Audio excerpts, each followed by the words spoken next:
can explore creative solutions. I've already started to do that a couple times in Board of Selectmen meetings during the past year. I've talked about the Community Preservation Act as perhaps a tool where we can bring some state tax dollars back to North Reading to help us finance the batch. I'm not saying that that is the answer. I'm saying that's one of many, including grants and other areas that should be explored. We need to go ahead and do the batch, but we can't assume that we're going to bear the whole burden ourselves. Thank you. Where do you stand on the trash fee and recycling programs in town? Well, I think that people have kind of a love-hate relationship with the trash fee and recycling, and I've heard from people on both sides of the fence. First, so that taxpayers don't have a false sense of where we could go for the next year in 2004, I believe that it would be irresponsible to change the trash fee without putting something in its place that had the guaranteed revenue stream we need. It would only mean more and more cuts to government, and that would be irresponsible. On some level, the trash fee seems to be working, and I would cite recycling as a level where that's working. If you visit the Department of Environmental Protection, that's the State Department of Environmental Protection website, you can see that North Reading's recycling rates have been declining steadily over the past several years to where we are at the lower end in the state. The recycling program, the curbside recycling program now in place, has increased our volume of recyclables by 1/3. And that's without any real... And this would be in the last year. Yeah, in the last year. Well, actually not, we haven't gone through a whole year, but about the last 6 to 9 months. And we really haven't done anything to even promote the recycling program. So I would like to see that promoted so that we can go about really getting even more of our trash volume thrown out with recyclables. And I think with some creative promotions to residents and some education of residents, we can do that. There were some problems with the stickers, and I'd just like to very briefly discuss with you where the trash program was before. We had a 65-cent sticker. Yes. That covered 20% now of the trash expense in North Reading in FY fiscal year 2002. The trash stickers were instituted after the override failed in 1991, and as our trash expense went up, the sticker price did not increase with that. And so what your sticker was paying for went down and down and down.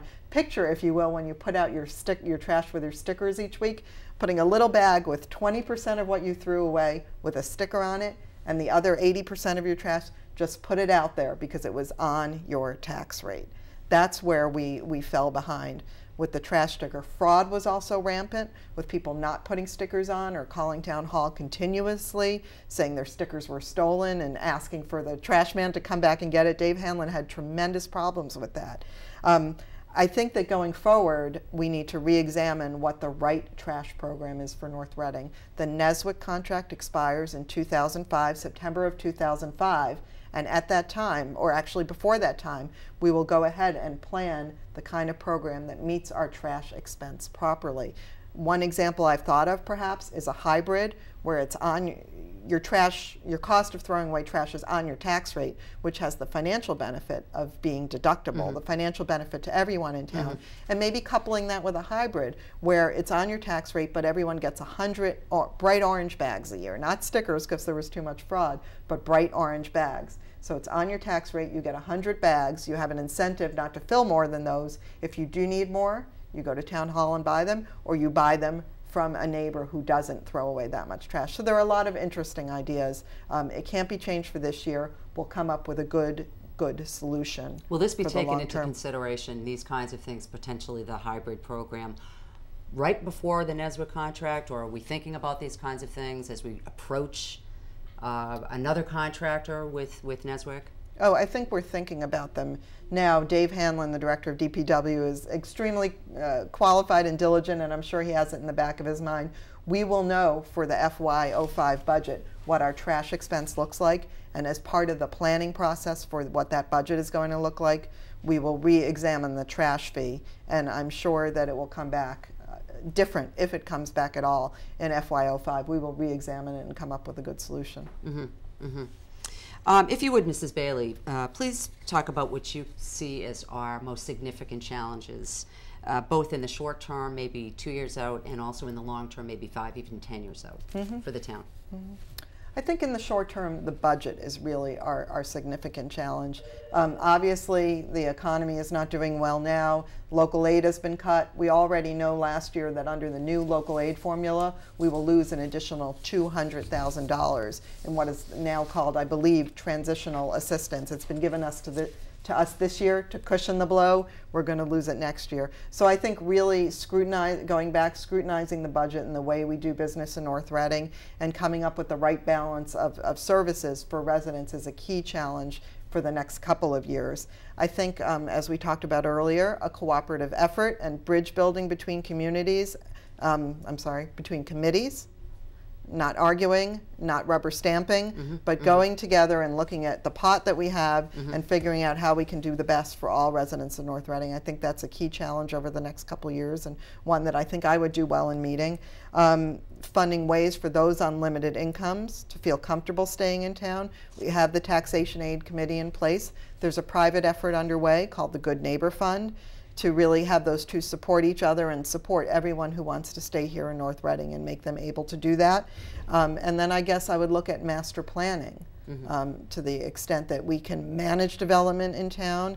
We have a couple of affordable housing projects on the horizon.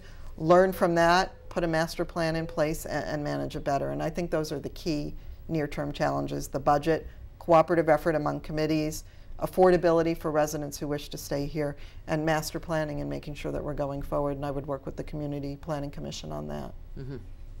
Which brings me to one of my final questions, and I guess an inevitable question in a campaign is, what sets you apart from the other candidates in this race?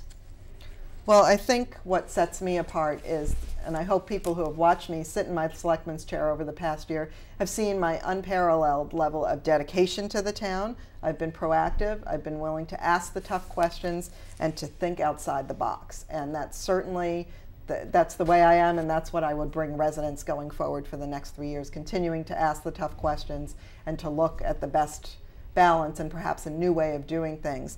Further, I would say that I have no personal or political agenda. I'm a homeowner with my sole residence here in North Reading. I plan to live here for decades to come, and I want what's best for everyone in the committee. Some people may say, well, she's a young person now. Well, in 20 years, I'm not going to be so young anymore, and I'm still going to be here. And so I'm looking forward long term for what's going to suit us well. And I think that really sets me apart from the other candidates. Well, thank you, Mrs. Bailey. Any final comments or thoughts that you'd like to make? Well, I guess all in all, that I would hope that people see that I have a very strong command of the issues, that I have the dedication and hard work necessary to put the time in to be a selectman who can examine all the issues, who can think outside the box, and who can bring us forward during this difficult time.